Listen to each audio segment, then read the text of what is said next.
Fala, gente amiga, tudo bom? Eu sou Carlos Lousa e esta é a Batata Espacial, seu site de cultura nerd e de cultura em geral na internet. Meu canal no YouTube é o Carlos Eduardo Lousa Rezende. Lousa se escreve L-O-H-S-E, Rezende se escreve com Z. Se inscreva no canal, toque o sininho das notificações para saber quando tem vídeo novo, curta, compartilhe e comente. Venha participar das nossas discussões sobre cinema, cultura, séries e outras coisinhas mais.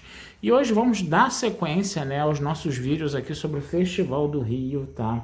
De 2025. Hoje eu quero falar de um documentário chamado Os Diários de Ozu, tá? Sobre o grande diretor de cinema japonês Yasujiro Ozu, tá?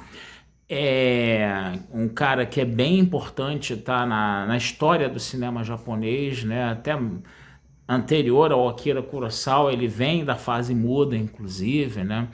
E esse documentário, que é um documentário bem didático, diga-se de passagem, tá? Bem, que tá fazendo bem o seu feijão com arroz de contar, né, cronologicamente, né, a vida, né, desse cineasta japonês, né.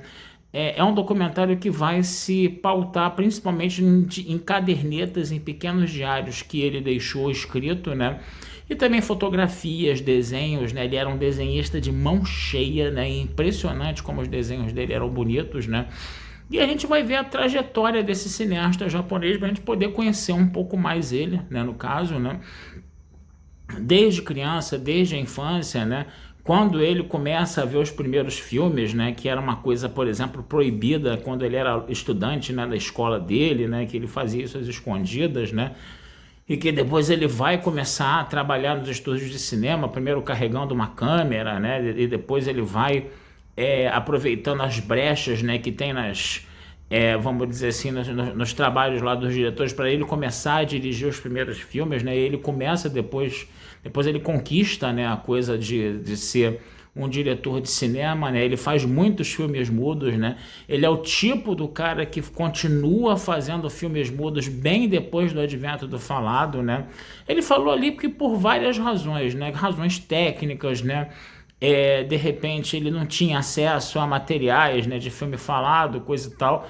mas também a gente percebe que ele também meio que deu aquela insistida, né, com cinema falado, meio que, perdão, com cinema mudo, né, meio que o Chaplin fez, por exemplo, né, aquilo que o Vinícius de Moraes falava também, que gostava mais, achava que o cinema mudo era muito mais cinema, né, do que o cinema falado, né, coisa e tal. Então o Ozu também tem essa característica de prolongar, né, a carreira dele de cineasta mudo, né, já cinema falado adentro, né, e isso inclusive foi muito importante depois para fase mesmo dele de grande cineasta, né, no caso, né.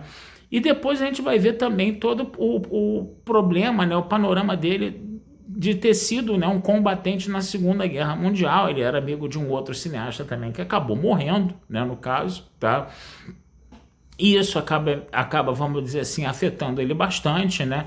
E essa experiência na guerra também fez com que ele descortinasse, né, fizesse filmes muito importantes, como Era Uma Vez em Tóquio, por exemplo, que foi um filme, inclusive, que eu fiz um vídeo aqui, né, aqui no nosso canal, né? E aí eles vão ser falados, né? Vão ser falados os vários filmes da filmografia dele, né? As várias fases, coisa e tal. Vai falar a parte colorida dos filmes dele também, vai falar o relacionamento dele com a mãe, né? E por aí vai, né? A gente vai ter uma radiografia muito boa, né, do Ozu, coisa e tal, né? Ele que morreu até de uma certa forma prematura, ele morreu em 1960 de câncer, ele estava com 67 anos, ele poderia ter tido uma carreira bem mais prolífica, inclusive, tá? Não fosse essa morte um tanto quanto prematura, até no caso, né? E o filme ele vai, né, mostrando, descortinando tudo isso com bastante material de arquivo, bastante foto, bastante desenho, essas correspondências, essas cartas, né, que dão bastante voz a esse personagem. É um documentário, como eu falei, bem didático, um documentário que está realmente traçando essa trajetória dele de uma forma bem detalhada, né? Vão ter várias entrevistas com atores e atrizes que trabalharam com ele, inclusive, quais foram as impressões que esses atores e atrizes já idosos hoje em dia tiveram ao trabalhar com ele, né? Então, um documentário bem completo e bem detalhado sobre a carreira do Yasujiro Ozu, que vale muito a pena, tá? A gente dá uma olhada, dá uma procurada nisso, tá certo? Vou ficando por aqui, tá? Desejando vida longa e próspera a todos. Meu canal no YouTube é o Carlos Eduardo Louser Rezende. Meu site é o batataespacial.tudojunto.com.br. E futuramente vamos conversar sobre mais filmes aí com vocês, tá bom? Um abração, fui e até a próxima.